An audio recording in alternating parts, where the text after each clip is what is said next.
A very good evening to you. Welcome to the West Ham Weekly on the West Ham Voice on a Monday night. I hope you're all doing well and enjoying the Euros and not having to sweat over West Ham United's games and results.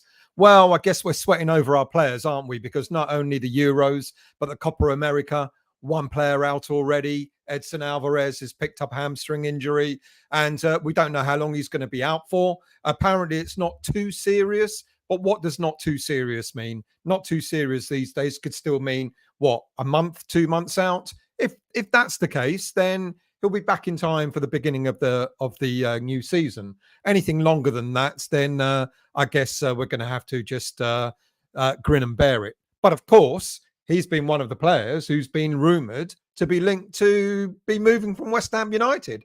You know, it's been a really funny kind of opening first 2 weeks, 2.5 weeks to the transfer window, because I guess it's par for the course. Not only do we get linked to a whole plethora of players, we also have an awful lot of players that apparently are going to move from West Ham for one reason or another.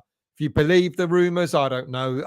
The irony is, I keep saying, don't believe all the rubbish that's out there. And yet the last few days, because we've had like a space of about a week where we've had 4 or 5 West Ham players, top West Ham players, being linked, rumoured to be moving elsewhere, it kind of slightly got to me. The news about Jared Bowen being targeted by Newcastle United, the news about Lucas Paqueta and Mohamed Kudus apparently going to, fall for the Saudi League with all the money that they throw their way. Who else? And then, of course, Edson Alvarez going to Man United. And you just think, it feels sometimes, I don't know if other clubs suffer this with their top players, like the Crystal Palaces of this world and the other teams that are sort of mid-table-ish and above. But it feels sometimes there are more links to West Ham players moving away than there are anyone else. I don't know. Maybe because we live in our own West Ham bubble and we think it's worse for us than it is for anyone else. Anyway, I'm going to talk about this. I've got no script tonight, got nothing. I've just got a whole load of photos. The first thing I've got to say is, by the way, quite some sad news, which I heard about an hour or so ago. I should have started with this. So my apologies for not doing it. Just bear with me 1 second, because I'm going to go into Facebook and find the story, because someone that we met last season called Giza. Let me just bring the details up on Facebook. We met last. I've been chatting, and quite a lot of West Ham fans here in the UK, here in London, have been chatting to a Hungarian West Ham fan called Giza Abrahams for some time, and he passed away today. And it came as a bit of quite a shock, to be quite honest with you. It came out of the blue. So I met him last season. He came over from Hungary. He brought his boy Mark with him. And it was lovely to meet a fan from overseas, who made a real effort to come over. I don't know if he was ill at the time. It kind of caught us all by surprise, but our deepest condolences to Giza. Rest in peace. And, deepest. And I'm so glad that me and some of the other lads met him last season. So rest in peace to him, and my condolences to his family. So, yeah, not great news to start with, but I thought I needed to get that in there. And before I go on and talk about any of the transfers, I'm waiting for someone to come on as a guest, one of the viewers.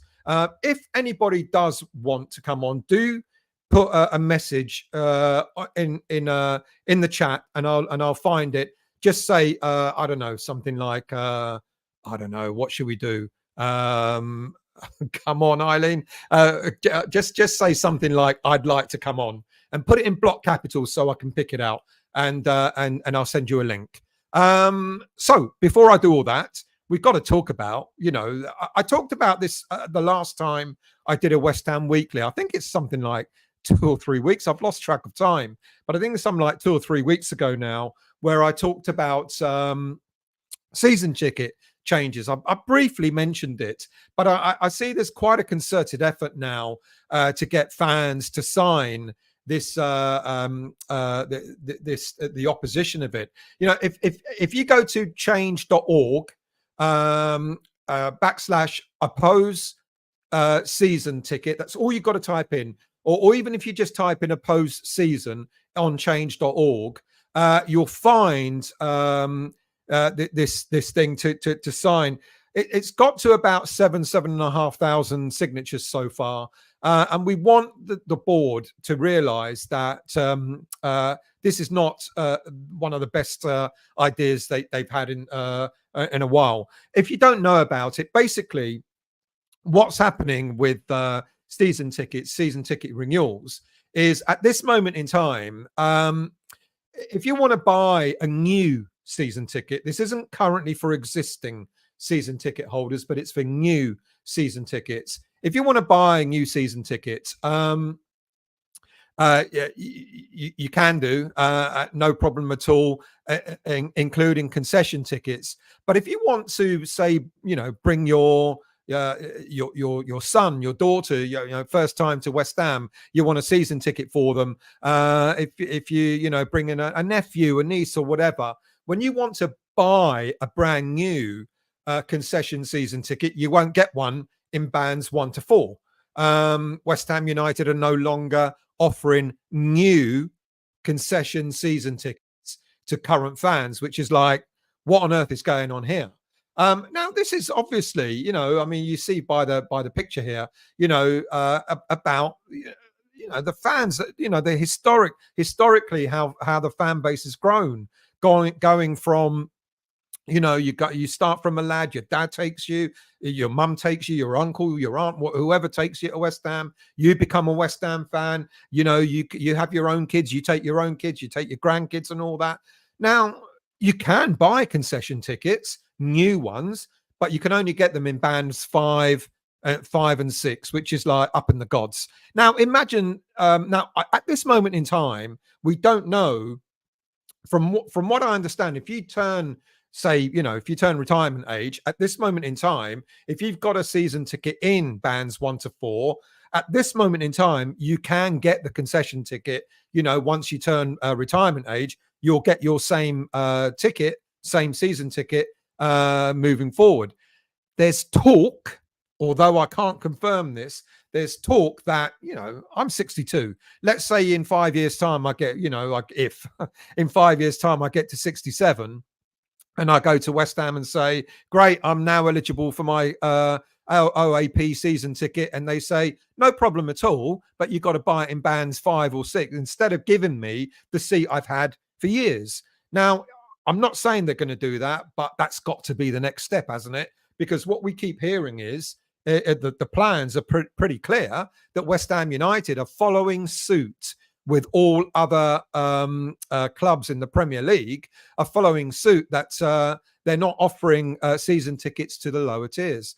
Of course, the feeling is that they'll be able to sell those tickets to day fans, fans that aren't going to come there for the long term. They're not going to support West Ham United throughout every single home game. And if you're lucky enough to get away tickets, every single away ticket as well, they're only going to focus on, moving as many season ticket holders into the upper tiers so that they have the lower tiers available for tickets available on the day. Now, this is a big problem, because West Ham United are beginning to, maybe they're a bit ahead of themselves, because they must be thinking that they're going to fill out every game, regardless of who we play. And we know damn well that that's not the case, is it? There have been a number of times, not just last season or the season before, but since we've been at the new ground and even at the old ground as well, there have been many a times when there have been empty seats.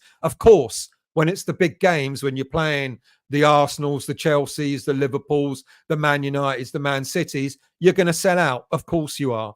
But what about on a rainy night when it's against Ipswich, for example, or against Leicester, when I think one of those two games is on a Tuesday night at the moment, is on a Tuesday night at home and away.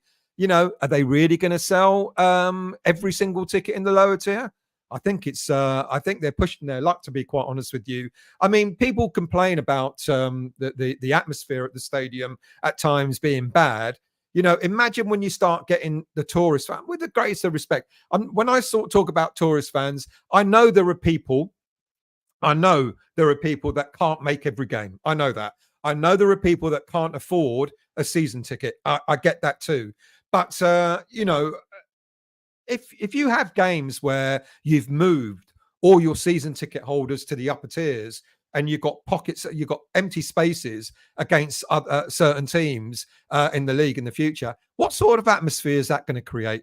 That people already complain about tourist fans. We know when West Ham United moved to the new stadium, because the season tickets were so cheap, they weren't checking as to whether people who were West Ham people weren't checking the club whether everybody was a West Ham fan who was buying one of those season tickets. If you think about it, a Chelsea fan or an Arsenal fan or whatever, we know these fans have bought season tickets, for the original £99 price. Whether they do now or not, I don't know. But originally they were buying those and they were only going to select games. I remember in my first season at the new stadium, I was in one of the upper tiers and I used to see different people around me all the time. And you used to hear, and I'm not lying, I swear on my late mother's grave, I used to hear people going, who's our number 8? Who's our number 10? Who's the number?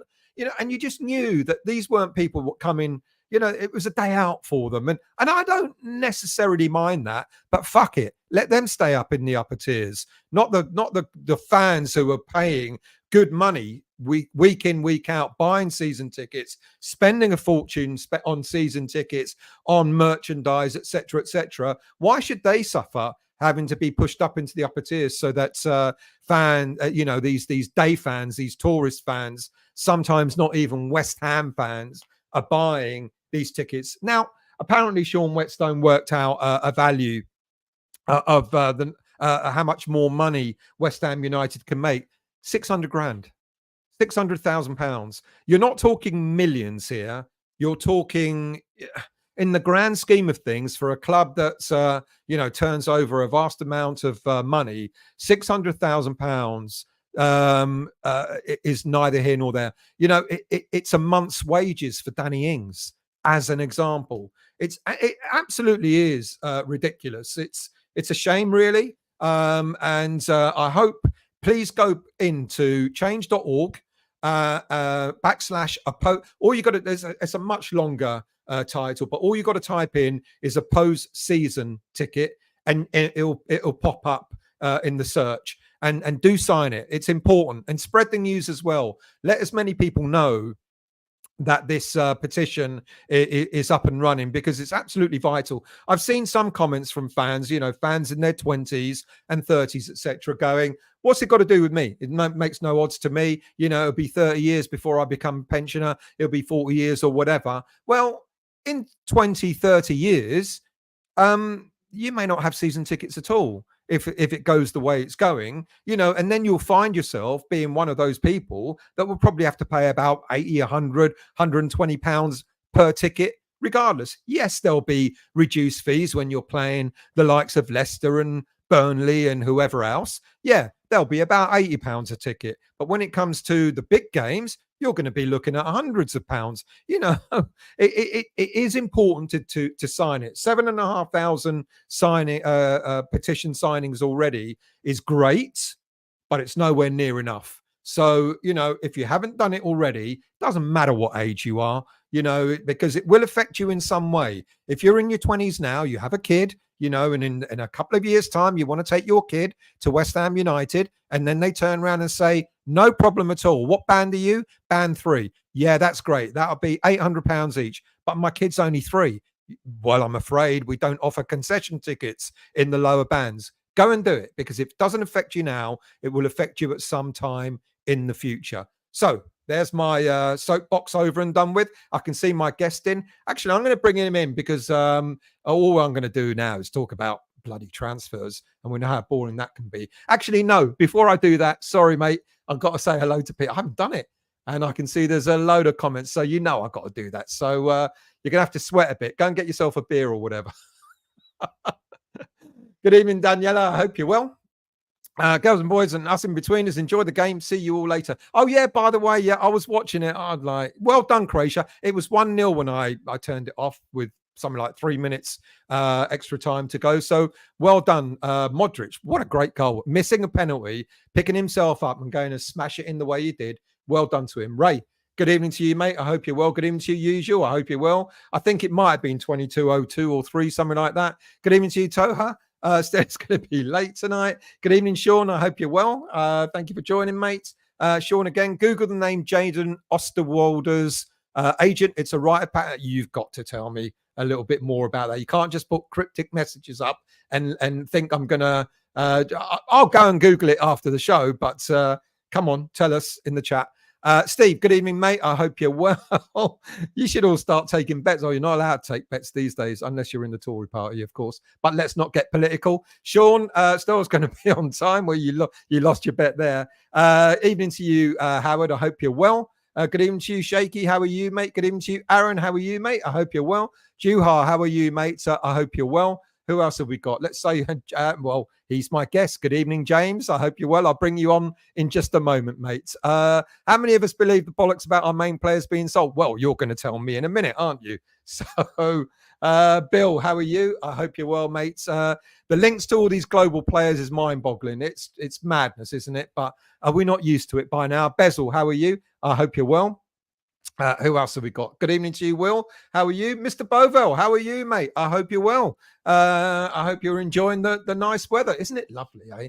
It is. It's only going to last till Friday, so make the most of it. Anthony, how are you, mate? I hope you're well. Galispera to you, Keith. I hope you're well, mate. Good evening to you, Garino. How are you? Italy go through with a lot. Oh, did they equalise? Lucky. They were a bit shit, really. I don't know about Albania and Spain. I know Spain were winning 1-0. I don't know what the result of that was. Mark, does that mean Croatia are out? Or it might be. Mark, hey, Stale and everyone, need cover for Alvarez for sure. Well, we need cover for him in one way or another, whether he's going to be sold or whether he's going to be injured. But you're absolutely right. We do. Good evening to you, Robin. How are you? Well pissed off. I've got a dose of the COVIDs. Shivering. Mate, I feel sorry. I feel a bit run down. And I don't think it's COVID, but I just, I don't know what it is. Everyone seems to have some, a bit heady, a bit fuzzy. I'm thankfully I haven't got shivers or anything, but it might come. Juha, I think Crystal Palace fans are most nervous of losing players. Well, is it Elise that's going to Bayern? I think. Is it Bayern or some other German club? Rest in peace, Geza. Absolutely. Good evening to you, Gucci, sorry. I honestly would have expected a couple more in by now. Need some movement this week. Rest in peace, Geza. That's, I think, one of the main things I'm going to talk about, because I kind of expected. I think we started the transfer window really well with Luis Guilherme coming in. The international window doesn't open until July the 1st, and it was great. It was like, oh, hang on a minute. Fuck me. Is this West Ham? We've signed a player. Now, the thing is with Guilherme, I'm sure he's going to be fantastic. I'm sure he is. The thing is, though, he wasn't one of the essential signings, was he?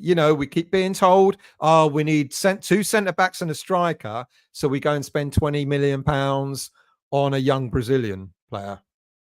Now, I dare say he'll be great. Now, I've been doing some research, and I'm going to do a separate show about Tim Steidten and the way he does his transfers. We've heard it all before. It's all data-driven based, etc., etc. But some of the info, I found this article, which I've virtually copied word for word. Well, ish. I put a few words in, like hello and goodbye at the end. But it's a great it's a great write-up about Steidten. I think we've got an awful lot of surprises coming our way in this transfer window. And ironically, all the names that are out there that are being pushed out there, I bet you hardly any of them will actually turn out. Hardly any will turn out to be true. And we may get 1 or 2 surprises. Graham from Alberta, how are you, mate? It's all slow going after a promising start. Thank you all, people, for saying rest in peace, Geza. Much appreciated for that. Thank you all. Right, let's scroll down.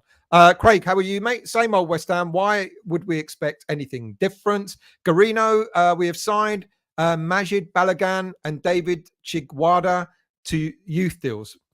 Great. I think that's good. Signing, we keep being told that, we've got to look after our own youth players and how we keep losing youth players to other clubs. So great that we're poaching players from other teams, especially the likes of Man City and Man U. James, with Alvarez injured, we could do with some cover, but I'm not as concerned with J-Lo at the helm. Come on, you Irons. Bill, we have a number of quality players who would be an addition to any team. That interest can only be expected and part of the project to generate money for more prospects. Now, I'm going to ask you a question, actually. And what do you think of that? What do you think of West Ham United buying to sell? Because I don't necessarily, personally, have a problem with it. And I'll explain why. Because if we start investing the money back in, keep our core players, of course, but if we start investing money back into the club, by buying these players at a low price and then selling them at a massive profit and then buying 2 or 3 players in return, would you accept that? Does it cause instability? I've heard people say it causes a bit of instability. I'm not so sure. Depends on how the team, the squad is managed, I guess. Daniela. I do visit other fan sites, Man U, Liverpool, Newcastle. They can't afford Alvarez, Kudus, and Bowen. That's a really good point because it's not FFP anymore. What is it? Whatever the term is. You've got to be careful with your cash flow. You've got to have appropriate. That's why a lot of these deals that are happening at the moment, where all of a sudden you're seeing they look like swap deals, but they're not swap deals. Was it Aston Villa and I can't remember. I think it might have been Chelsea or whoever. They sold each other players, but they sold them as separate transactions because that helps with the cash flow and everything. Very, very good. So you sell a player and you get all that money into your club bank account in that moment, and then you buy a player and you buy that player over a period of 4, 5, 6 years, which means you can spread the cost. Very clever. Nice way round FFP or whatever the hell it's called right now. Toha. We should definitely double down on Flynn. Flynn Downs is an easy one. When I bring James on, I'll ask him about what he thinks of Flynn Downs. Usual, thank you very much, mate. It's oil of Ulay that I use. That's why I look so young. Carino, heard 12 million being reported as a fee for Downs. Seems cheap. It does indeed. P-Man, what is the figure of Bandera? I thought it was between 15 to 20. And I would hazard a guess that we're looking at potentially, if it's going to be 12, it would be 12 with add-ons. I can't see us selling him just for 12 million. I can see it a little bit more than that. Usual. Sullivan wants to turn West Ham into a Sainsbury's. Customers, not supporters. Yeah, it's out of order, to be honest, that the whole thing about what they're doing with season tickets. I think it's very, very wrong. Gutter Rex, good evening to you. Bang on everything. Thank you very much. I really appreciate that. Sean and his selective maths. Yeah, well, I've seen that. James, club owners have never cared about us still. Remember the Hammers bond scheme? I do indeed. I was old enough to remember that. And, I hope there's an outcry, at the same amount of outcry about what's happening with concession tickets as there was back then. We did stop the bond scheme, didn't we, back then? The Real Simpsons had to stop going too far away from the pitch. Kid next to me with a big bucket of popcorn watching the game in front of him on his phone. Yeah, well, look, nothing wrong with popcorn. I've been guilty, my lads. I have eaten popcorn at a West Ham game. Shoot me down. But watching it on the fucking phone, why? What's the point? That's silly.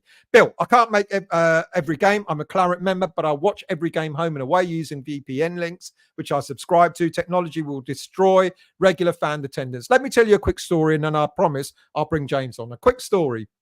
My ex-partner was Italian. We used to go to Italy on a regular basis. Sardinia. Her brother-in-law was a Cagliari fan. Actually, he was a fireman who used to work at the ground. And he would be able to get into every game for nothing. When Sky took over way back then, Italian football, all of a sudden their crowds just dropped immensely. Now, it hasn't happened in Premier League football, but I used to say to him, but you'd go all the time. You used to go all the time. He'd say, well, what's the point of me going now? I can watch it all on TV. And that's the way it's going. You're going to get tourist fans in the stadium and you're going to get your atmosphere at home, when people stop going. That's the way it looks like it'll be going. Right. He's waited long enough. Let's bring him on. Good evening to you, James. How are you, mate? Not too bad still. How are you?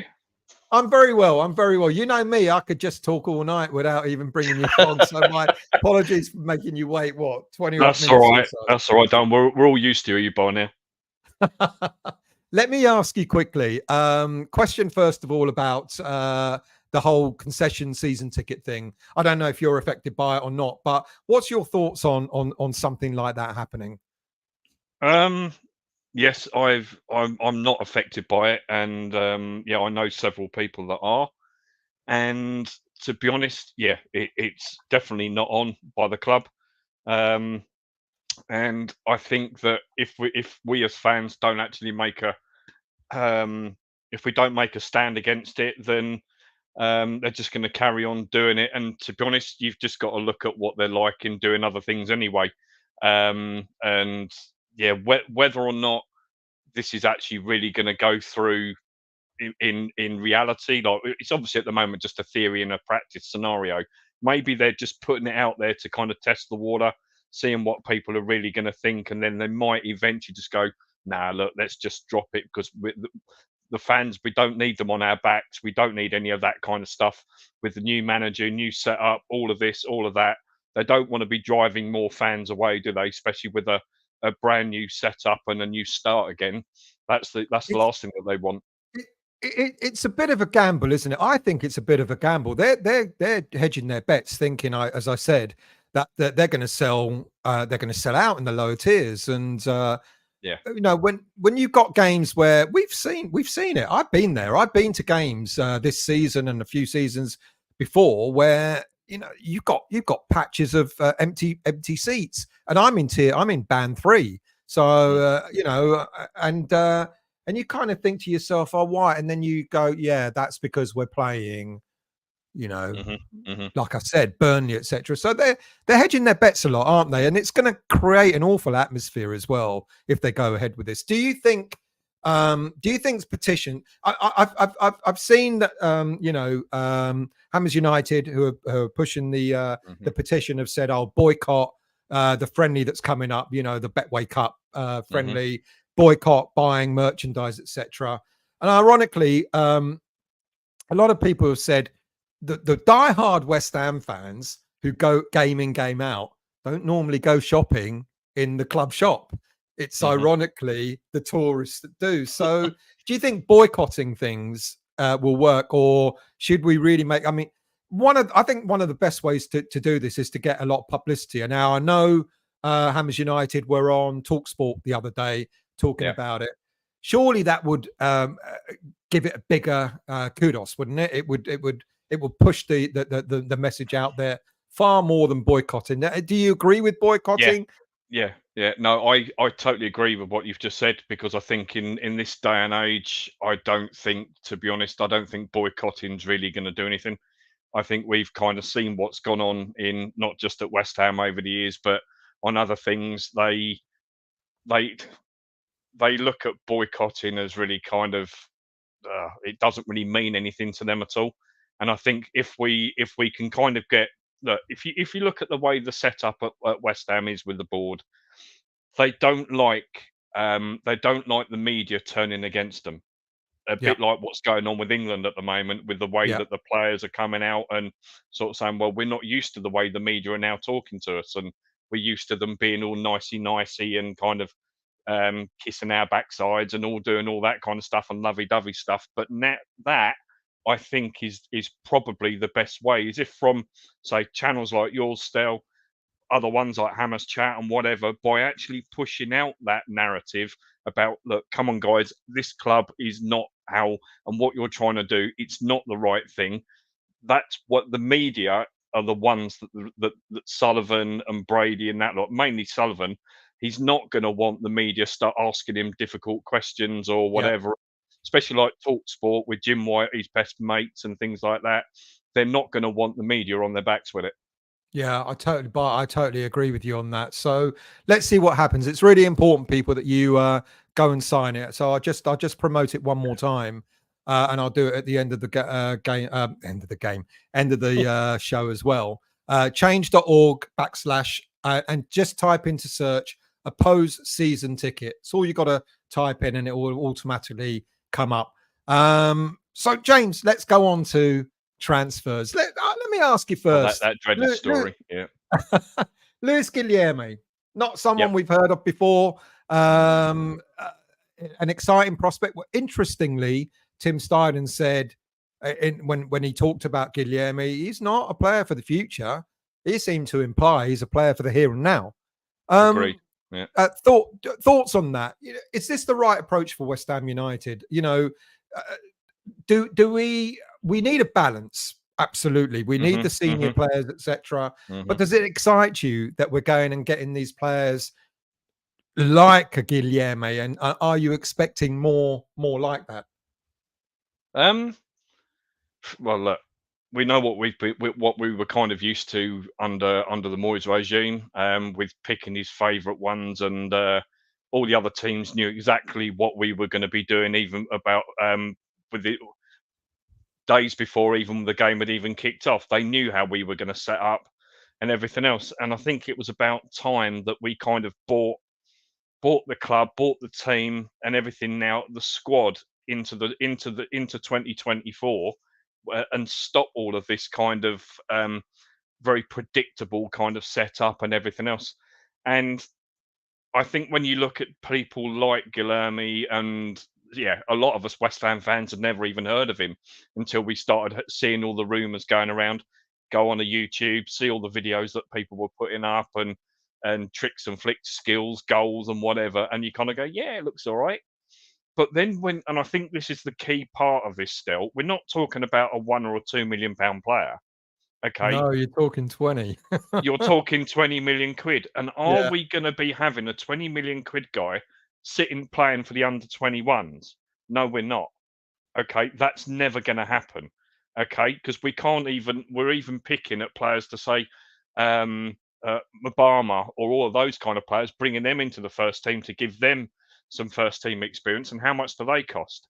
So I think the key thing is here now is I think that Tim Steidten and Lopetegui have already worked out their plan of what they want to do with I think they've already, in their own minds, I think they've already got out a starting 11, like in their own minds, what they want the players to already be doing and how they want them set up, without really knowing the players that identified, go, yeah, we want that guy sitting in there as a number 8 or whatever it is. And I think now that what you're starting to see is this. I think one of the main key areas was we've got to bring down that average age of the squad. Yeah. Because looking at where it is, there was no way still that we were going to want to be challenging for European football again, and having look at the age of our squad and like still being literally, if we weren't the bottom, the next one up. We were never ever going to be up at that top 6, top 8 again, or top 7 again, especially with that. And I think looking at players like Guilherme, whether he will be here for another 2, 3, or 4 years, we're aiming at the right kind of age and level at that price point. Look, you don't have to pay out 50, 60 million quid on one player and thinking, yeah, he's a ready-made player for the Premier League, and he turns up, he can be a complete flop. Whereas if you've paid 20 million quid, yes, it's still quite a lot of money for some people, but it's not such a risk as, say, someone for 40, 50, 60 million quid. And he's got age on his side as well. So yeah, I'm quite looking forward to seeing Guilherme. Whether he has it, even if he has a great pre-season, and I'll throw this one back at you still. If he has a great first pre-season, do you start him? Yeah. Do you start? No, I wouldn't, to be honest with you, because I think when it comes to preseason, you've got a bit more ability to express yourself, and it's a little bit easier. The pressure's off. Yes, you're trying to impress, but the pressure's not on you. Premier League football, and I'm sure, and I dare say, similar like Bundesliga or Serie A, La Liga, etc. The minute you're on, some players they'd relish that. Some young players, I don't want to sound David Moyes-ish, but I'd ease him in. Yeah, because we've already got. I mean, the other thing that people were asking was, why are we buying a right-sided, left-footed player when we've got two already? We've got Kudus, we've got Bowen. Now, my yeah, feeling is we're going to change our system, which is going agreed. to Yeah, accommodate Kudus. It's going to accommodate Bowen.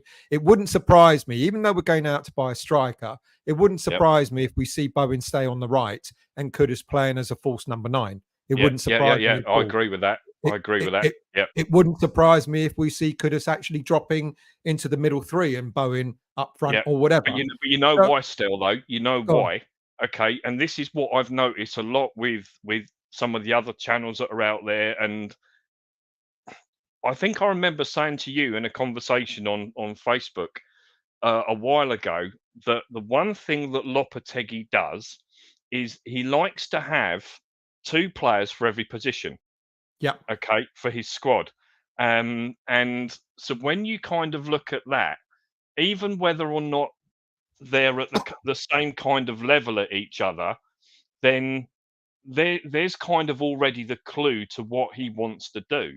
So if you say, like you say, if you've got Bowen, you've got Kudus or whatever, and then you got Guilherme, you've got to pick two players out of those three that are going to be playing wide out on the right. So yeah, I agree there. I think Bowen and Guilherme are going to be the ones. So Bowen will be the first choice. Guilherme will then play as the backup to Bowen out on the right, be part of that 25-man squad out on the right, and then bring Kudus in if we go with a 4-3-3 attack. Okay, like that. Then push Kudus in into that midfield thing at the front of that diamond or the point of the arrowhead there with uh, whoever it is up front. But yeah, but then that means we've still then got to find another understudy to Kudus, and absolutely. I totally agree. And not knowing what we're going to do, whether Paqueta's going to be there, what we're going to do. There's still all that sort of milling around in yeah, the I, background. I I agree with you. I think when you look at our core squad, I think I said Yeah, this in a video the other day. Our core squad is going to, let's say, for argument's sake, at the moment, because the whole Paquetá thing could be it could go on for years. yeah, Even if yeah. he gets done, he'll appeal. I think the interesting thing is which will be unprecedented because the FA or any other footballing body has not come across this is when he appeals, will they allow him to continue playing? Hmm, hmm. Because there's no way they'll just go 10-year ban. Yeah, no problem. My career's finished. So I think the interesting thing is whether they allow him to continue playing innocent until proven guilty type of approach.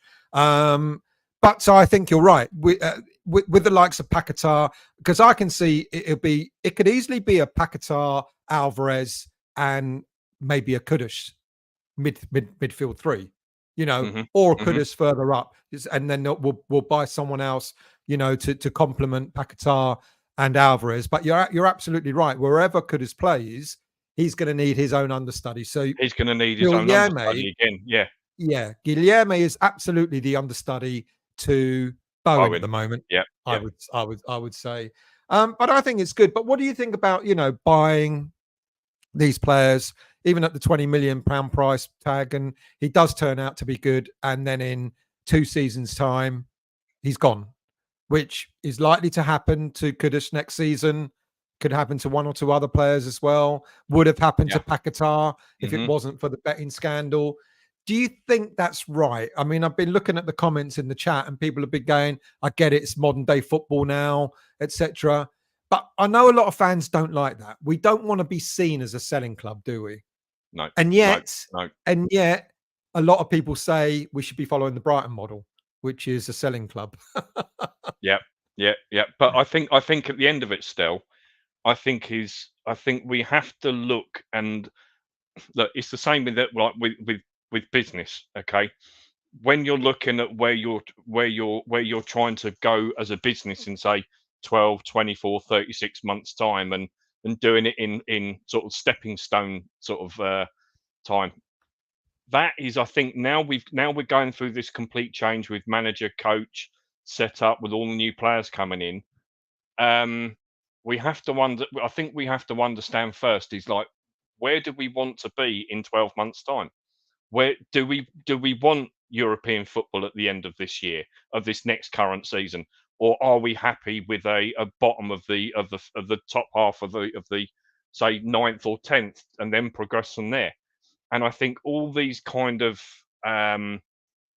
points have got to be sort of put into the mix for people to then, all right, we us as fans, we're all just clutching at straws, aren't we?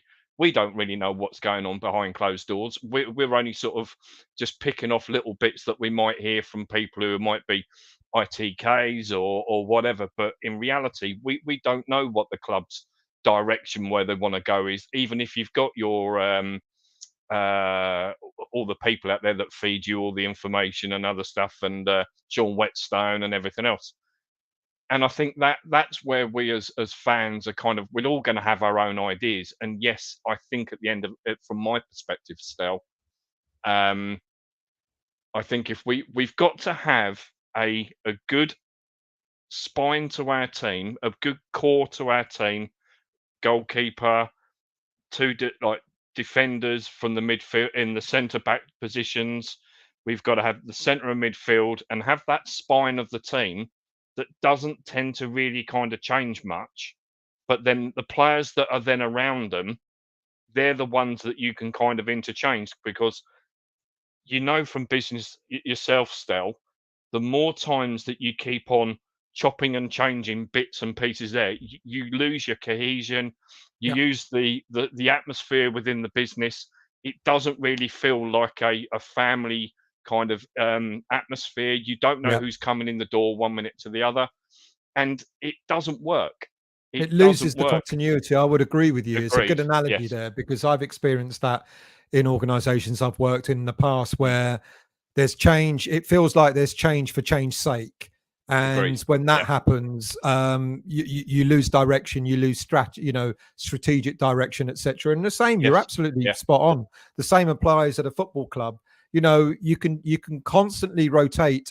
And I guess someone mentioned about it's all about the timing in one of the comments. It's about the timing of it, and how many changes you make. And Mm. if you get your core, you're absolutely spot on. If you get your core and you keep that core, and then Yeah. you keep moving the wheels either side around it, at least that core stays stable Yeah. and Yeah. you're building around that. And I guess Yeah. this is in my mind, and I'm going to get on to asking you questions about some of the players that that are Mhm. linked to move away. Mhm. If we start to lose the core, that's what happened. And this is what's happened. Don't want to hark back to David Moyes, but this is kind of what happened under David Moyes over the years, isn't it? We kept losing our core players and we had to rebuild, and now we're left with that legacy, etc. So let's start with Alvarez, because the other day before he got his injury, he we heard that he was linked to Man United. Ten Hag worked with him at Ajax. It's a surprise, really, when we went in for him, that Ten Hag didn't try to get him at that time. I mean, let's take away the injury for a moment. Do you think a move, if we sell him for more than double what we bought him for, is that a good move for West Ham United, despite being only with us for one season? Straight off the bat, Sel, no, we can't sell him. We can't. Absolutely no way. Irrespective of how much money's on the table, this Alvarez, I think, now he's had the one season under his belt at West Ham, this is the season, I think, now where we've got to go, right. If we are going to now basically nail our colours to the mast and go, right, we've had our David Moyes bit. That's all gone. We now are going. We're not going to be that kind of team that we're going to be. Whatever. We're going to go. This is the direction. We've now got Lopetegui in here. We've got Tim Steidten pulling the strings there. This is exactly what we are. Get the and this is actually in Moyes' defence. If you think back to when David Moyes first came in that first stint, we had no identity as a club, did we? No. Absolutely no identity under Yeah. the club when Pellegrini was there. He came in, and all the people like Sky Sports and everybody else around there, the media were going, we don't know who West Ham are. Very much like what's going on with Man United and what they were all going, and we don't know who the team are or how the team are going to play. And that's the one thing David Moyes brought back into our club was the identity to West Ham again. And that I will be ever grateful for him to actually do that. It kind of drifted off towards the end. We kind of lost that identity again. And I think if we are going to get back to when, like Moyes did the very first days, having somebody like Alvarez there in the centre of the park, you know what kind of player you're going to get. You know what then the people are then going to be around him are going to get, and the people behind again and whatever. He is that pivotal point to how we, in the centre of the park or whatever, what we are going to do moving forward. It's ironic because I remember when Declan Rice was here in the last season of his tenure at West Ham, and and along with a few other channels identified that Rice's position changed. And it's interesting that David Moyes has now admitted this. And I kept saying, I kept saying, Declan Rice should do what he needs to do for the team rather than what Declan Rice needs to do for Declan Rice. And people were going, what you're talking about is our best player. We should allow him freedom, etc. And I kept saying, no, let him become the best defensive midfielder in the world rather than trying to be a really good box-to-box midfielder, which he's all right at, but he's never going to be the best at.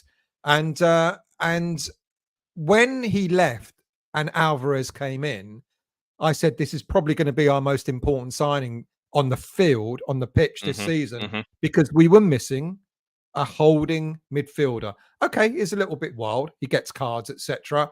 But he gave us that, as you just said, quite rightly so. He gave us back that identity. He gave us that ruggedness.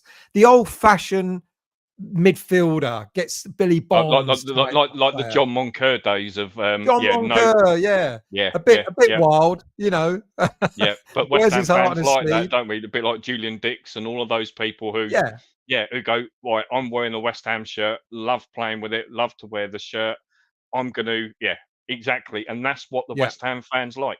You leave your mark on the pitch. And we love him for that because it's, you know, he showed heart. All right. I know someone just said in the chat, you know, if a player wants to go, let him go. Alvarez, the way he answered the comment about his future, you know, I'm interested in the Copa America. Let's see what happens after. Of course, that leaves the door wide open. And fans don't like that, do they? But that thing about commitment nowadays is kind of, regrettably, those days have gone, haven't they? Where you've got a player that's going to play for one team for 4, 5, 6, 7, 8 years. We've got Bowen at the moment. He'll probably achieve that. But the rest of them, the Alvarezes, the Paquetas, the Mohamed Kudus, etc., you know, those days are numbered, aren't they? They're gone in terms of having a player here for the long term.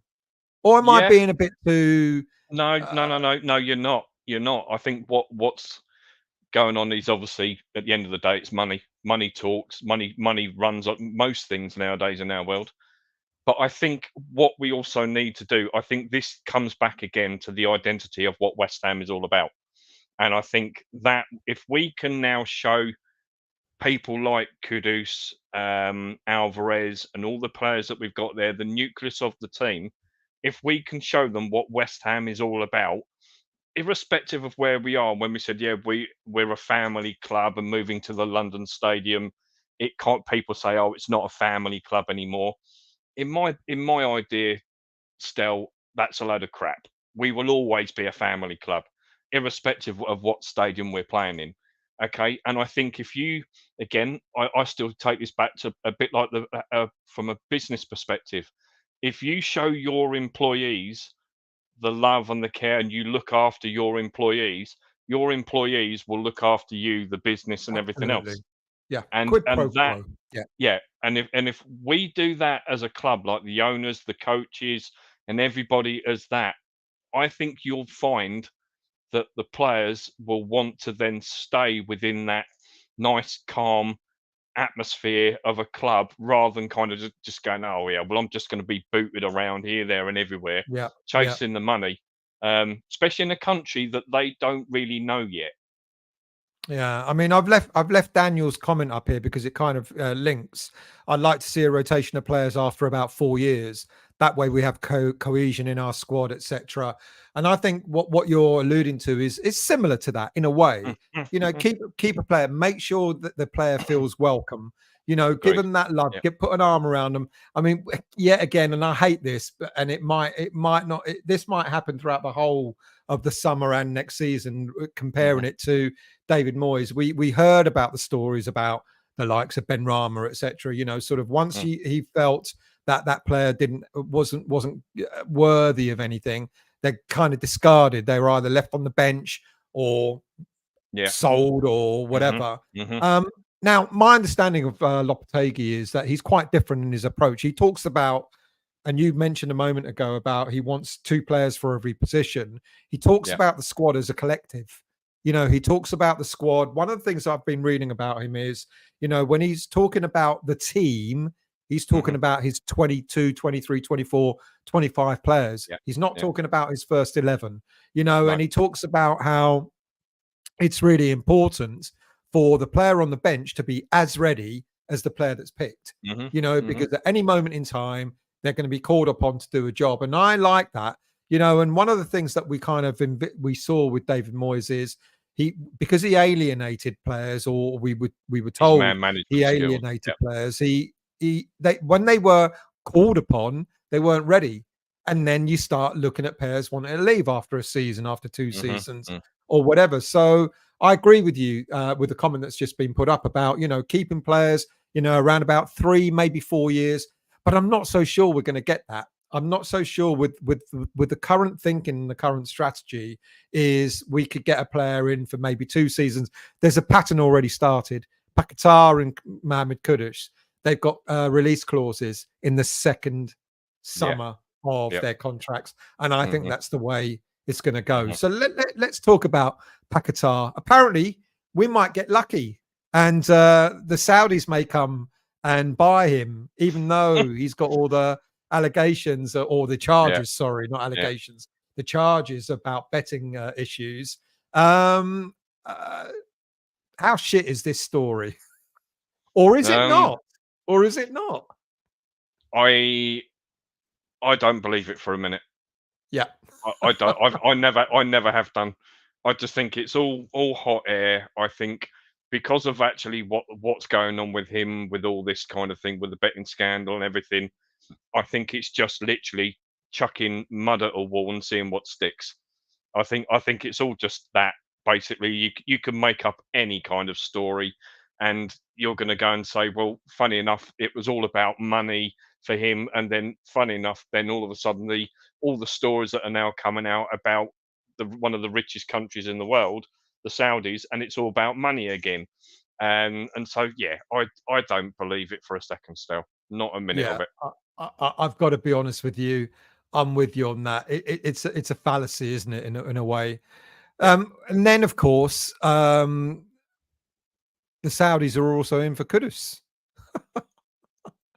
Nope, not in a million years. Let me give you a scenario. The reason why I put it up like this, a question, is because we all expected Paqueta to be sold this summer. And we were reliant on.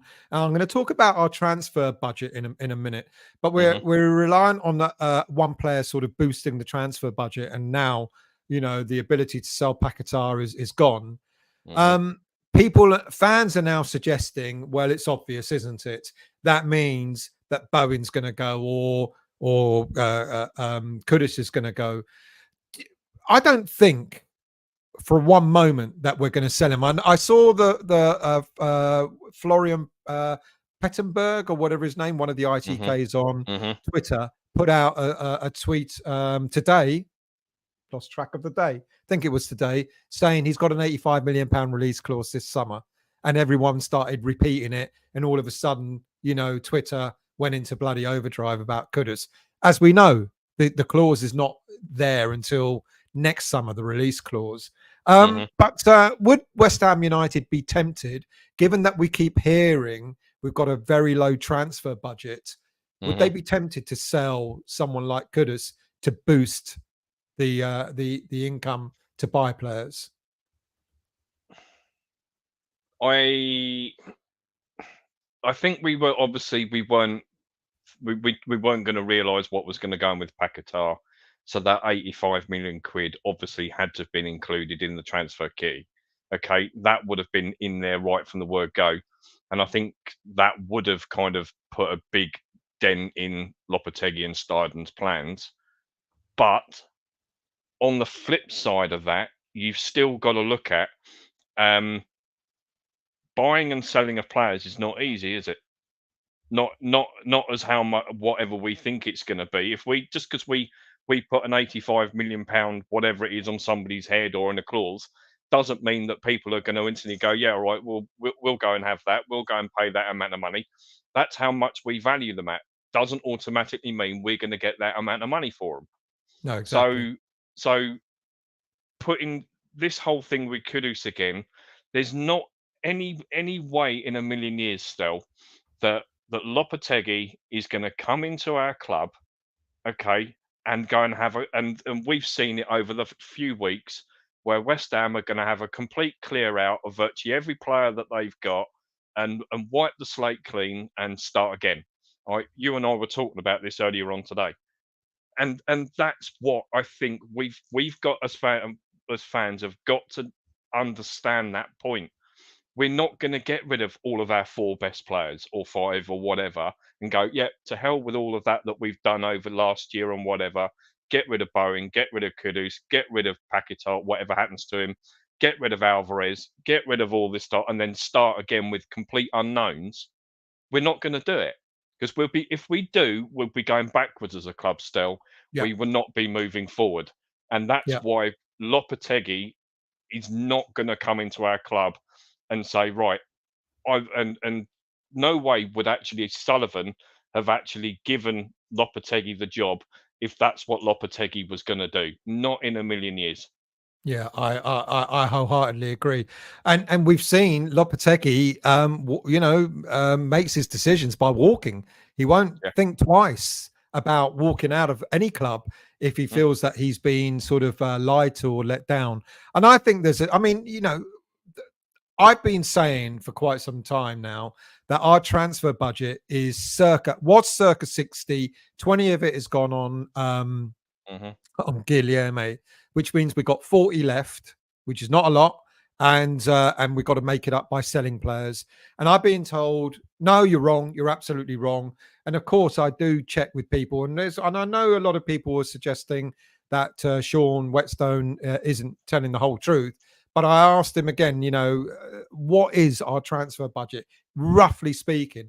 He said it's about that. It's about that. They're not looking, and then people are sort of putting 2 and 2 together. They're going, hang on a minute, 3 years in Europe, all the profit that all the money that we're making through Europe, all the sale of Declan Rice, etc., etc., etc. Why are we broke? We're not broke, but we don't have as much cash as we think, and it's about cash flow rather than about sort of like financial fair play, PSR, whatever it's called now.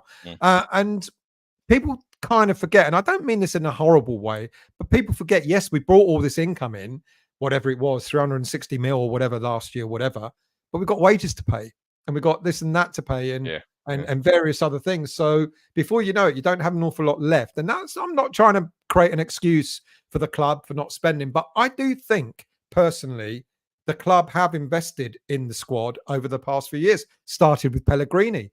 Remember, this is the first season Pellegrini was here. He was given £100 million. We're all cock a hoop because he was going out buying Anderson and Haller and all these players for 30 mil, 40 mil, Hart and all of that lot. Yep. And when Moyes came in, he kind of here's the thing with Moyes. It's an interesting one because what I noticed when after he came back the second time, he stabilized us, kept us in the Premier League. And then we had that great first season, full season with him. And then his approach to transfers changed because he was going out and buying the Bowens for 20 mil from the Championship, the Součeks from whatever league he was playing in. I don't know if he was in the Czech league at the time or whatever, for another 19 mil or whatever it was. And then he got delusions of grandeur and he started to go, we should be, where I remember an interview he did where he said, we're now dealing in a completely different market in terms of transfers. And he started to want to buy all these players that he didn't know how to Yeah. manage, Yeah.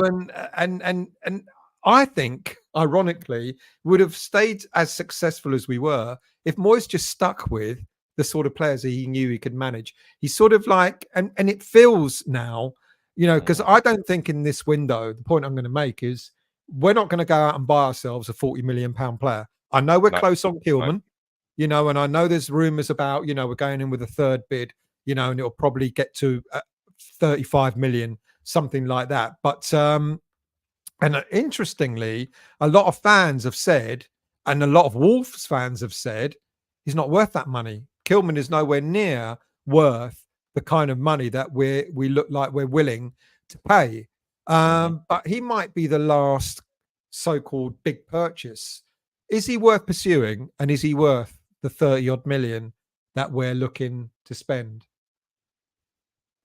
From what I've seen and from people I've already spoken to, then because at the end of the day, still, I think if you look at what's going on in terms of our with Zuma going, okay, that's the captain going. If he does go or whatever we do, Lopetegui's not going to have Zuma as a captain. No way. Even if Zuma stays, there's no way we're going. So are we bringing in? Are we trying to bring in Kilman as the new captain, or are we going to make Alvarez the captain, or what we're doing? So I think the fact that he's already worked with Kilman at when he was at Wolves, he knows what the players like, and maybe not.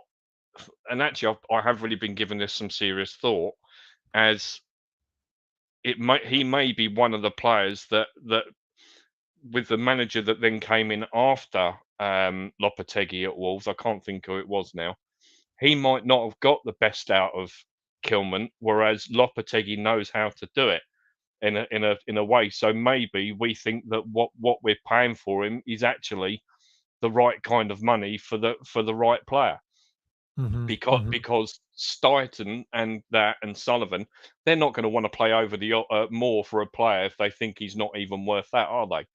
Yeah, Um, and this is the interesting thing from what I've heard. We yeah, have made a number of bids, and when clubs have come back and gone, no, we want, much more than what you're offering. My understanding is Steidten and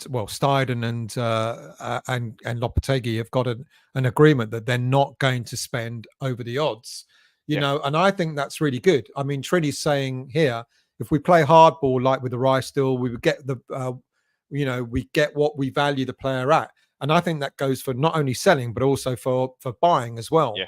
Hmm. Um, because if the budget, do you believe, first of all, that we have, I didn't ask you the question, do you believe, first of all, that our budget is as low as has been suggested, or are we trying to hoodwink clubs to sort of make them think we haven't got an awful lot of money out there, so don't take the piss when it comes to values? What's your gut? What does your gut tell you? My gut, my Because I gut, know my a lot gut of feeling. fans. Yeah. Hmm. Go on. Yeah, my gut feeling is we've got more money than what's been put out. Right. Okay. Because once you start to look at all the evidence, look, I'm a very sort of logical thinker, okay, logical way with things, and I kind of look at what's does the evidence back up what we're all being told, and once you start looking at little bit here, little bit there, and what he's trying to do, okay, and the way, look, if you look at this still by saying we want to play in a 4-3-3, okay, rather than a 4-2-3-1.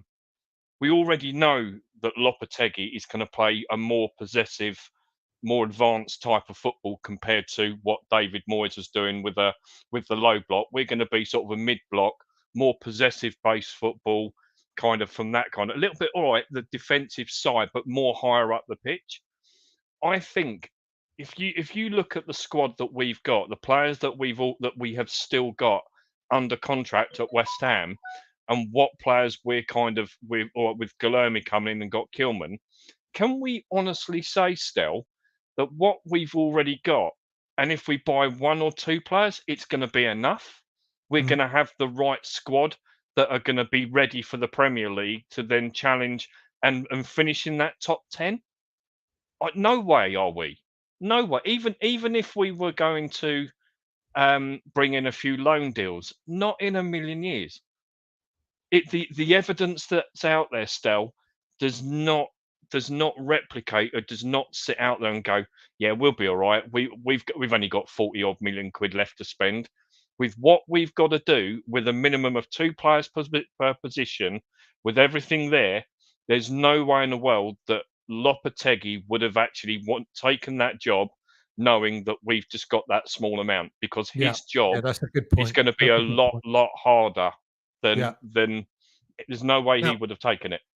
from what I understand, I mean, given the fact that we've been kind of told that Lopetegui was lined up quite some time ago, Yeah. my understanding is he's had quite a while to analyze the squad, and I think he's probably already drawn up his list of who he wants to keep and Mhm. who he wants to Mhm. sell. So when it comes to big players, yes, I think this was before the Paqueta, but let's not forget we can't discount the whole Paqueta thing as if it's all only happened now. We No. we were aware of this last summer. We knew it Mhm. was looming. So I think that the club have made contingencies, and the club have Agreed. already, Agreed. Yeah. knew, if we sell Paquetá, this is how much we've got plus the Paquetá money. If we Yeah. don't, here's our contingency. Mhm. And I Mhm. think Lopetegui already knows who he's going to keep and who he's going to sell. Mhm. So when we know aguerd's going, almost definitely. I'd be very, very surprised if he doesn't go. But Mhm. if he doesn't go, then we don't need to buy Kilman. I mean, the fact that we're buying Kilman tells you that Yeah. aguerd is going. A gird's gone. Yeah. Yeah. So there's your 30, 35 million there. And then you've got other players. Let's not forget Benrahma likely to go to Lyon, another Mhm. 15 odd million there. Probably Downs going to Southampton, maybe another 15 million there. You've got the likes of Corner. You've got, we'll listen to offers for Kurt Danny Zuma. Ings. We'll listen to offers for Danny Ings. All of a sudden, when you start totting all this up, you're getting to, there's 80, 90 million pounds Yeah. fairly easily, Mhm. and I think one of the things that would worry people is that, hang on a minute, yes, we're going to sell them to clear the deadwood out, but then that leaves even bigger gaps in the squad. Now, It one of the does. Yeah. shows I did a few weeks ago was talking about what Lopetegui did in this first season, first summer at Sevilla. Mhm. Now, I don't know if you saw the show, but and for those who didn't, he sold, or the club sold, 20 players in one transfer window and bought 16 in. Now, I looked at that because I thought there's no way anyone would do that. And I checked it and double checked it and triple checked it. And it was like 20 players left Seville in summer of 19 and 16 new players came in. And what happened to them in the 1920 season? They finished fourth in La Liga and they won the Europa League. So it could happen. I'm not saying it will happen, but it could happen that Lopetegui might go, I don't care if they go. Me and Tim have already identified the players that we want. They may have identified 10, 11, 12 players and Mhm. more than happy to let 12, 13, 14 players go. And then the gap will be who's he got in the academy that can But hang on, potentially still. come through. How many of those 20 then? How many of those were they all first team squad, or were there some of those actually Some of them were from the. sold for quite a lot of money. So yes, not all. I think he probably did what we need here is to get rid of some fringe players. So when you've got the likes of Cornet and Ings, etc., I dare say there were quite a lot of those players. The Mhm. sort of the fringe players that went for 10 million, 5 million, Mm. 6 million here, there, and everywhere. But there were one or two that were quite highly priced. Yeah. But what And he about people seemed, like in the under 21s and their youth teams? Were any of those 20 from that, or were they from just round that main I first think team they squad? would have had to have been from the academy as well, Right. or certainly players that were sort of like around the age of 21, 20, already past academy level. Yeah, yeah, yeah. Like for example, you could argue we've already sold something like 3 or 4 players. Nathan Trotter's gone, Joseph Anang has gone. You know, they both well, Yeah. Anang, we didn't keep his contract going, but he's a player that would be on the books as having left. There weren't a lot of free transfers though in the 20 that were sold. They were Right. getting something for everyone, hmm so it's hmm doable. But I don't know whether Lopetegui would be quite so daring to do yeah, that to West Ham. but the Sevilla are a different setup compared to the way the Premier League is, and the way that we have all our different league games, and the way we have our cup competitions and everything else. I don't think that we are quite in the same predicament that Sevilla were in when he came in and took over. I think they were in a much worse position, which is why they had to have a complete clear out compared to, say, we are. It's not as though we're languishing at the bottom of the Premier League this last year just gone, this season just gone. All right, the season before we were, but we're not in a bad way. Put it that way, Stel, in terms of our. Now, that's an interesting comment you've made, because you talk to a lot of fans, and a lot of fans will say David Moyes has left us in a bad state, squad wise. But hmm when you look at the quality of the players, some of the players that we've currently got, you would argue that there's a good, we go back to the core that you talked about. There's a good core of about Yeah. 6, 7 players who hmm most clubs would, you know, bite your hand off for them.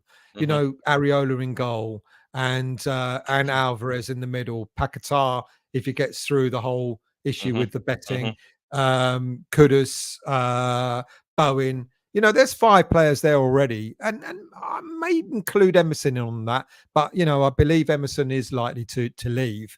But we're not desperate. Well, let me go one back.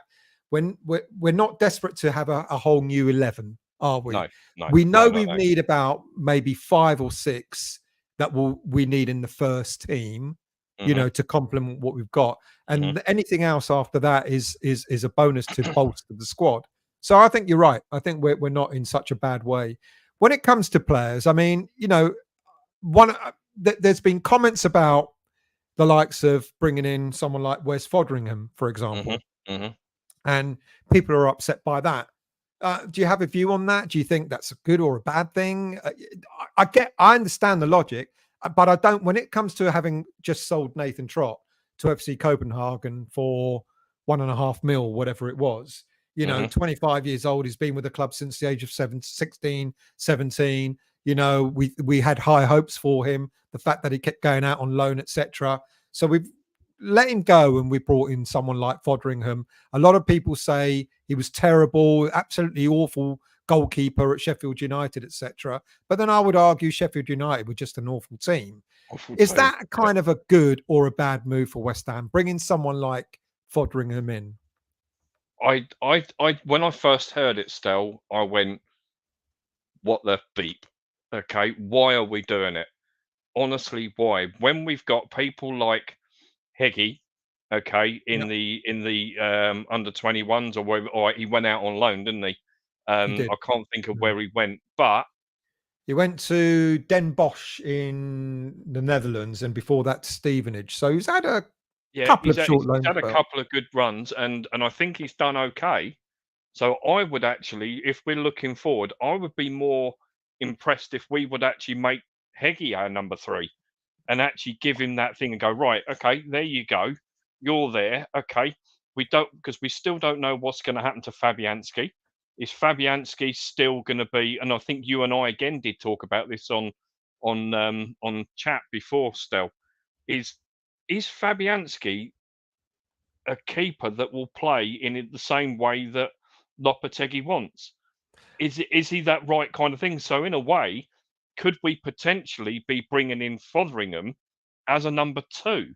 I think exactly that. I think exactly that. I So he's not think going to be a number 3. no, I don't. I don't think people are making the assumption that because Fabianski has signed a 1-year extension, he is Yeah, automatically number 2. But no, I no, wholeheartedly agree with you. Foderingham is not coming in to be a number 3. no, he's No not. way. No. Even though they got relegated and he had a bad season with Sheffield United as a Premier League team last Mhm, season, there's no mhm, way Foderingham is coming in to be a number 3 at West Ham. No. He's challenging, and it wouldn't surprise me one bit if Foderingham ends up probably playing more games. He'll be our than cup Fabianski goalkeeper. next season. He will be our cup goalkeeper. Yeah, Foderingham. yeah. Absolutely. Because you've just said it, Stel.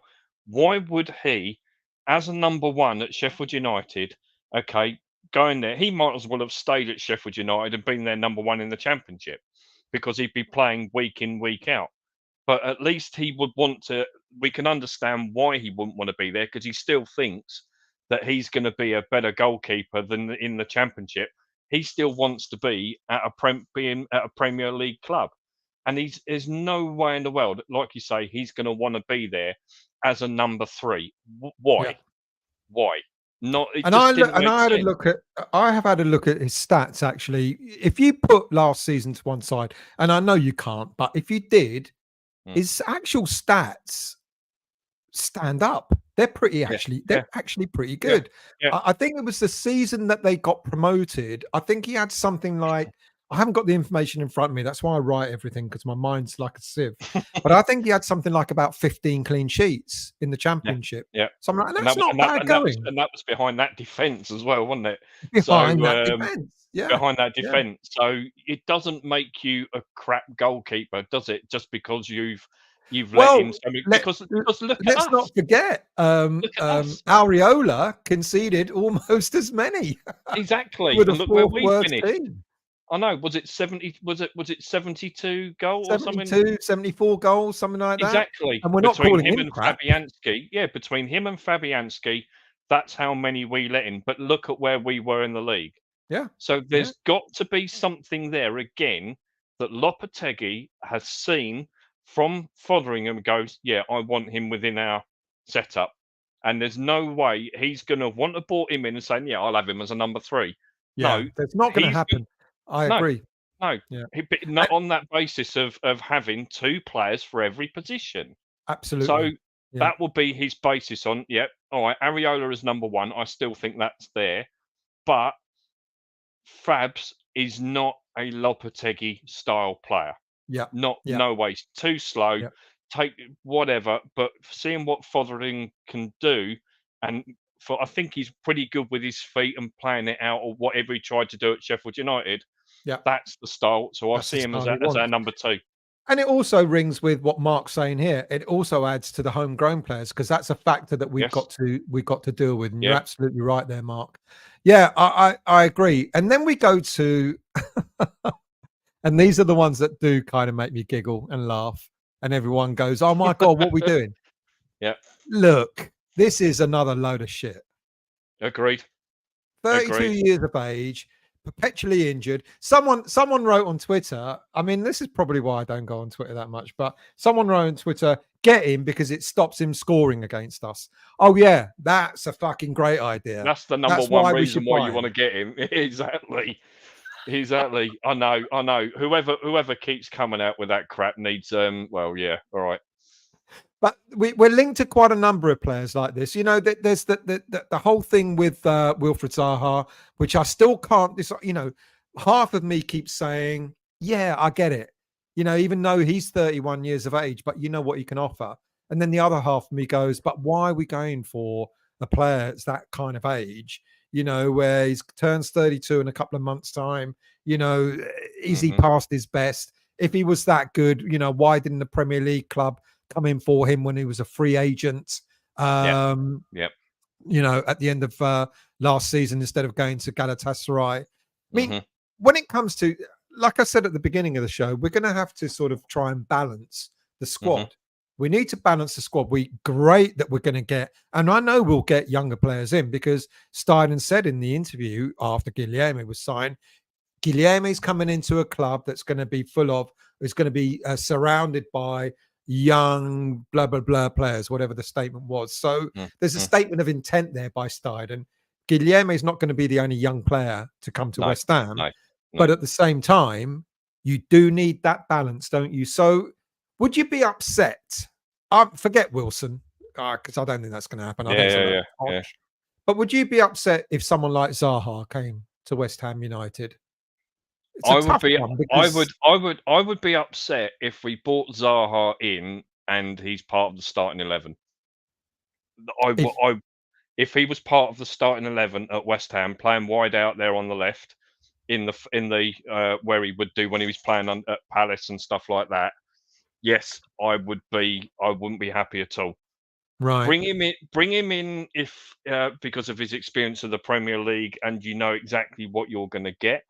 But we come back to this whole point, Stel, of the age of the squad and what the style of play is that we are going to be playing under with the 4-3-3, the possession-based style with the a little bit obviously possession based from obviously we're going to have some kind of counter attacking kind of properties built into that aspect as well. So, but I think as well, looking at it, I still think we are going to keep Cornet. In my mind, I think Cornet is a little bit misunderstood. I think when you look at him when he first came in and started to do a couple of little bits, don't get me wrong, still there is a player in him. There is I definitely a actually do player agree in with you. there. Yeah, There I is do agree. definitely, and if you've got the likes of Kudus, Corner, I'd have if Cornet can get himself sorted out, I would love to have Cornet out wide left. Like if you look at what's going on with England at the moment, if you play Eze or Gordon wide out there on the left hand side, that's the same predicament that West Ham have got out on that far left hand side. And in that position wide out there, I would love to see Cornet out there and then drift in again as the to then from both sides, the right hand front there from the front three attacking, both of them can pull in, support whoever we have up as our lone striker, whoever that may be. You've got the likes of Kudus coming in from behind as well there, Paqueta, whatever we're doing, and but give Cornet such a great start to all of this because I think Cornet could be a pivotal player, a bit like Emerson was last year. Emerson for me, I'd written off when he came here from Chelsea, Yeah, completely written I'm him off, much the same as you. Yeah, I didn't and think he then was going all to make it. no, Great as a left wing back, but I didn't think he was good enough. I no, didn't think he was focused enough to be a left back, even no, though that's agreed. his trade. I thought he was better as a left wing back, Yeah, but yeah, he's proved me wrong. You know, yeah, yeah, absolutely in the way he played. I agree. yeah, And the thing with Cornet is that Cornet can play a number of different positions. yeah, Cornet can play left back. Cornet can play on the right side of attack. Cornet can play as a striker. He can play as an attacking of an attacking two or an attacking three on the mhm, left side. mhm, He's mhm, quite versatile. He's quite a yeah, versatile yeah. player. Yeah, because he can play wide out on the left there, or sort of push in to sort of an inside left forward position, like in the olden days. But then he can also sit at the tip of that front, or just behind the central forward. So you've got your two wide players, you got your centre forward up there, but he can also come a lot further in central, but in between that forward attacking three and in front of the midfield kind of a three and sit in that pocket right in the middle there. Because some of the goals, like when I think he scored a superb goal that got disallowed when he came on a sub, not Chelsea. last year. Yeah, I was That's at right. that He got game when he scored against Chelsea. superb goal, but that was central in there. And when we're looking for chasing the game or want to hit there, he's got the pace, he's got the trickery, he's got a good brain. He's got the good brain, and when you look at what Lopetegui wants and his style, he fits into that mold of what Lopetegui wants and what he wants to do. So Yeah. I don't see Cornet going actually in this window, in this transfer window. It's really interesting because I mentioned earlier about the way Steidten works, and Steidten doesn't just only buy young players. He actually goes out. You know, I'm going to finish the script, and I'll probably get the show out maybe Tuesday or Wednesday. Mm, mm, Some of the players he's bought are players who've been cast off. You know, players who in the league or the team that they're playing in. There's been a suggestion that they're no longer, they can't do it. They're not good enough. You know, they become disillusioned or whatever. And I see Cornet in that category, ironically. Mm. Someone that everyone's written off, someone Yeah, that everyone's got his just 1 second, Stel, a minute. Go My on, other mate. half's just calling me. Hang on. Yes, No Jules? problem. All right, give me a few more minutes. I won't be long. Sorry, Stel. That's all right, mate. So someone who's been written off, someone who, everyone has said, oh, he's rubbish, etc., hasn't been worth the money he's been bought for, etc. But I think you're right. I think Cornet could surprise a lot of people and stay at West Ham and maybe have a role to play under a Lopetegui Yeah, definitely. system. I totally agree. Mate, if you're going to have to go, it's all good. I'm going to ask you just a couple more questions before you do. Go on. No, that's fine. That's fine. Don't worry. Ben Johnson, keep or let go. We've been hearing this now for over a year that Ben Johnson is definitely going to go. And then all of a sudden, out of the blue, at the end of the season, apparently we've gone back in trying to convince him to stay. Now, I would imagine that Ben Johnson, if we are trying to get him to stay, is he a Lopetegui style player, like you've mentioned about Cornet? I'm 50-50 on it. I wasn't that upset when it looked like he was going, but when he then made a couple of appearances and then came on as sub and kind of sort of sat more central from the midfield point of view and got the ball from the defence with his back to where their goal was behind him, took it and then spun round and took it there and sort of drove forward. I thought, I haven't seen this from him before. All right, I'm not trying to say he's another sort of a Trent Alexander Arnold who can go from a right back to a midfield position, but I'm kind of a bit 50-50 on him at the moment, and I'm not too sure whether or not he's of that kind of That style that quality. maybe that quality that we because look, Moyes, whatever we say about Moyes, he knew whether there was a good player around or not. And I think I've always said before, the fact that Ben Johnson couldn't nail down that right back position and say to Sufal, bugger off, mate, this is mine. I'm keeping this. You're going to have to really fight me for this. Whatever it was always going to be Sufal that was going to get that right back number shirt before Johnson could get there. He was our number one right back. And this has been Ben Johnson's problem since he's come into the first team squad. He hasn't been able to go, right, that's my position. It's going to be mine. Nobody else's. That's there.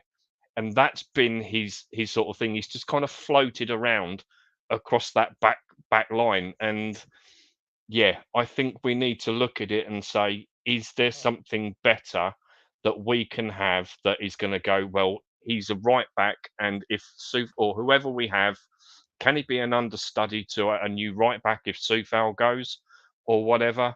But the fact that we can't say, yeah, Ben Johnson is definitely an understudy to right back or whatever, I wouldn't be sad to see him go, to be honest. Well, I would, but it's not the end of the world if he does Yeah. go. One last question for you, mate. Go on. Same question about Flynn Downs. Because I know we've been linked to the young Watford player. His name Yes. Ismail, can't remember his name. Yeah, I know. And I keep asking myself, well, hang on a minute. Flynn Downs was one of the best players in the championship last season, and yet we're linked to another young Another player who championship. played in the Yeah. championship in a Mhm. team that did do not nowhere near as good as Southampton did and as Flynn Downs did. Same question about him as I asked about Johnson. Keep or sell? I see that's actually quite an interesting question because up to when he's up before he went to Southampton and played at the season there he's just had there, I would have said get rid. But I think the fact that he managed to keep his place in Southampton, stay there, be really, really good, da da da da da. Okay, there is promise there, and I think that's the key to him. okay, is that he has to play regularly to be able to get the best out of him. And again, like we've seen with other people, we've got to stop putting square pegs in round holes. Okay. And this is where I think with like where Moyes always went wrong with him was no, I'm not going to play you there. I'm going to play you in the European games. I'm going to put you up just behind the attacking players up there to put you. No, you put them in the position where they're best at, and you leave them there, and you work around that. You don't keep chopping and changing. So I would, in actual fact, I would actually keep him at West Ham, see how he goes, and maybe get to say the winter transfer window. If he hasn't done anything in that first part of the half of the season, then maybe move him on in the winter transfer window. But Yeah, good, actually, good, good call. I've been quite impressed with him when he was at Southampton for that last season. So Yeah, yeah, I'd keep him. good call, mate. Thank you very much. Um, I really appreciate you coming on because it's given me an opportunity to do a show. Because, as I said, I put a post out earlier today asking, do I do one? And I know there's a lot of transfer news, but there's a lot of stuff that kind of makes me go, there's just no point listening to this or Yeah, talking about it because so it gives a different perspective. And I really appreciate that, James. Much appreciated. So no thank you for problem, coming on. Stel. No problem. Anytime, mate. I'll come on anytime you want. So that's no problem at all. And Cheers, thank you for James. allowing me to come on. Great pleasure. Thanks a lot. All right. So I'm going to finish off. I'm going to talk about just one or two. I've started a couple of a couple of comments, so I'm going to go into this. So Fortune sided. Hello, Stel. Bumped into a couple of your friends in Brisbane on Saturday at my club, Small World. Message me. Tell me who they were because I'd love to find out who they were. Toha, has Stel had a move around? Yes, I have. I've moved rooms and I've set up a whole new thing. So well spotted. Andrew, I hope the links to Zaha and Callum Wilson are nonsense. Makes no sense at all. And I think we've kind of talked about that. I don't know about the Callum Wilson one. It's just to wind us up. Clearly, when it comes to Zaha, I'm still in two minds. I kind of don't know if I would want him. I get it for maybe a season, but other than that, I don't know. There was comment about Kudus, and apparently it went out on Twitter earlier today or yesterday that apparently the £85 million release clause can be triggered in this summer transfer window. Rest assured, that is not the case.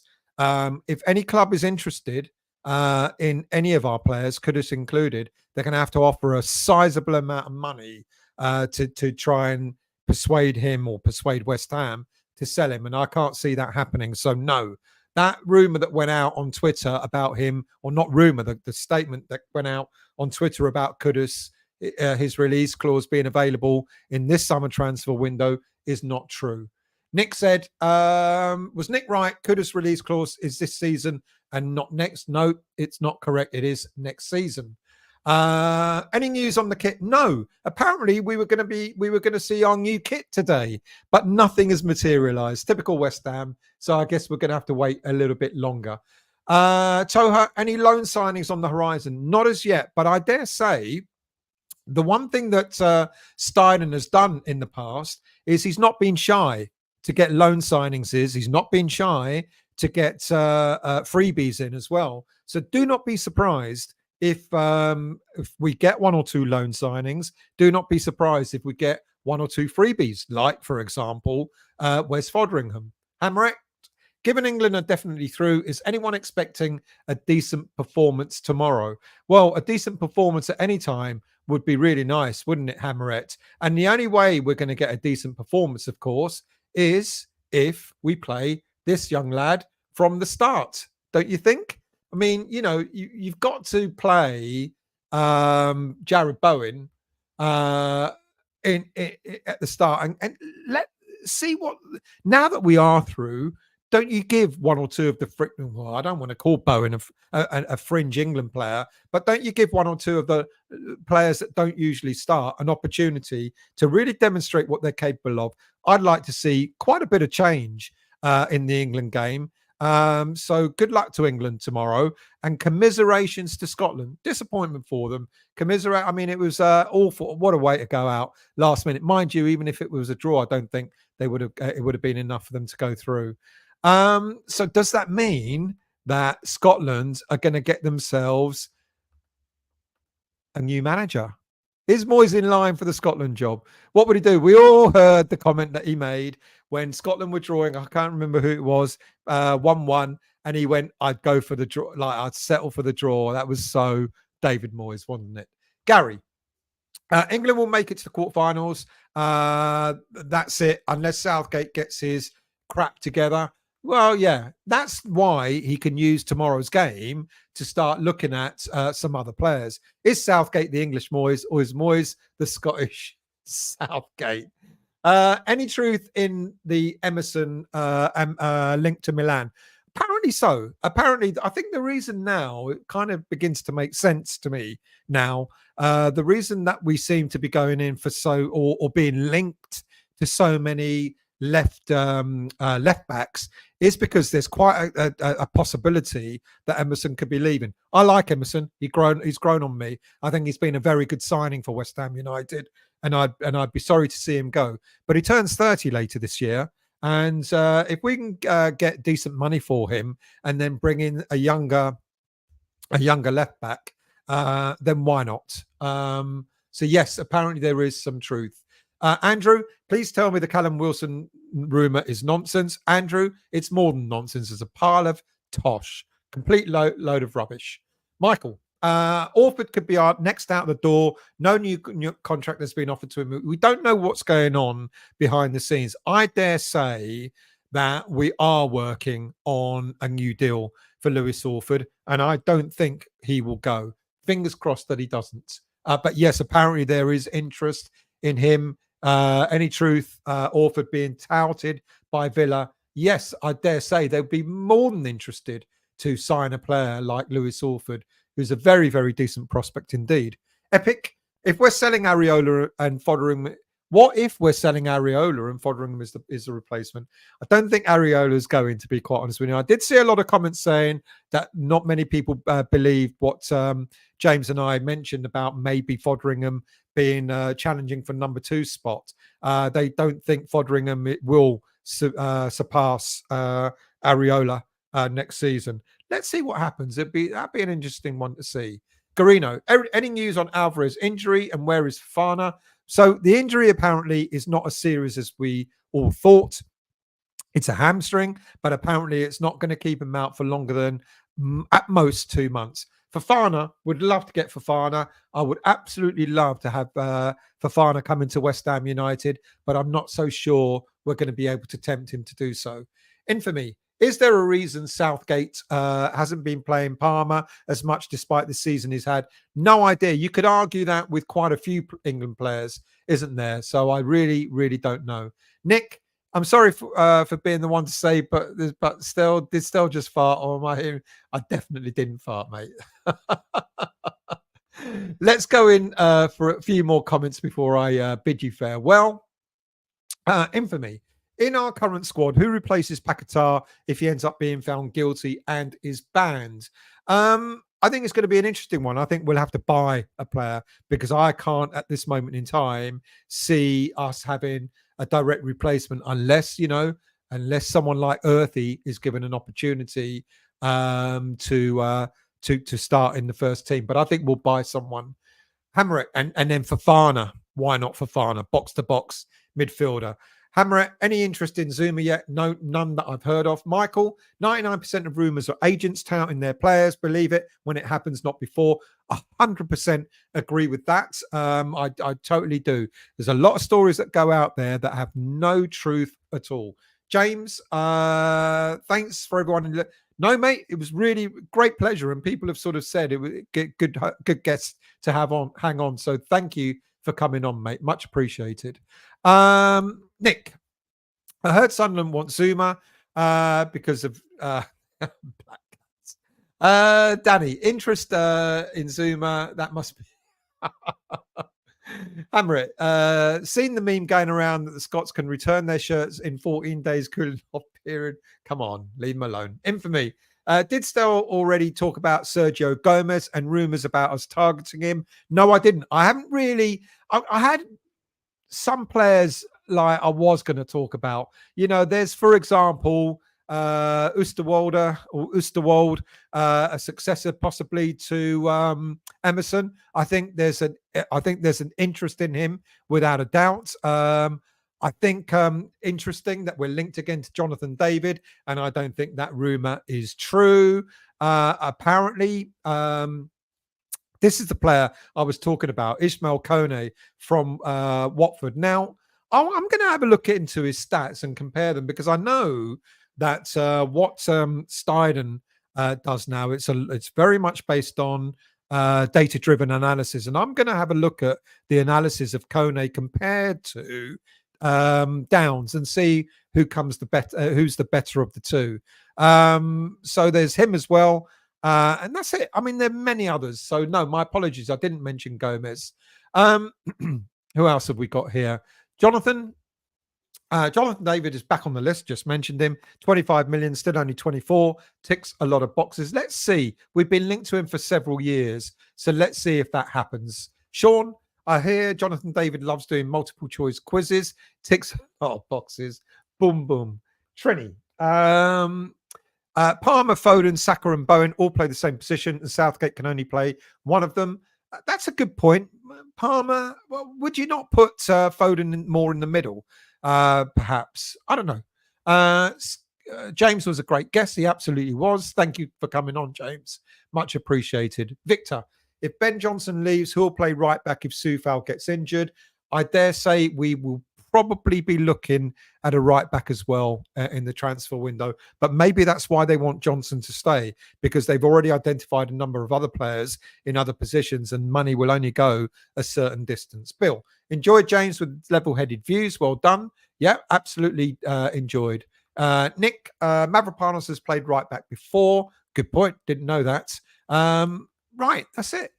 1 hour, 42 minutes. I feel like I've given you a show when I wasn't thinking of doing one at all. So thank you very much. Look, I've got a couple of scripts going. One of them is about Tim Steidten. We all know about his approach, but I've got it in more detail. So I'm going to finish that, and I'm going to put a show out in the next day or two over that. And the other one is about strikers. What kind of striker does Lopetegui really like? Because we all get all these links, and everyone is convinced that En-Nesyri is the player that's coming to West Ham United. I'm not so sure. So I'm writing a script for that as well. So do look out for those. They'll come out over the next few days. Thank you all for commenting. Thank you all for getting involved. Really appreciate it. If you want to come on the show, a bit like what James did, then all you've got to do is email me at westhamvoice@gmail.com, and I'd be happy to bring you on and have a chinwag. You don't have to stay on for the whole show. If you only want to come on for 5-10 minutes, if there's more than a couple of you, I can bring you on all for 5-10 minutes each, something like that, with a particular theme or whatever that you would prefer to talk about. So if you do want to come on, email me on westhamvoice@gmail.com. Thank you all for watching. Thank you all for commenting. Really much appreciated. And if you are new to the channel, should have done this an hour and a half ago. If you're new to the channel, please become a subscriber. Doesn't cost you anything to become a subscriber. All the content is free. Do hit that like button if you can't, if you haven't already done so, or as people do, gently caress the like button. Thank you all for watching, and I'll see you all very, very soon.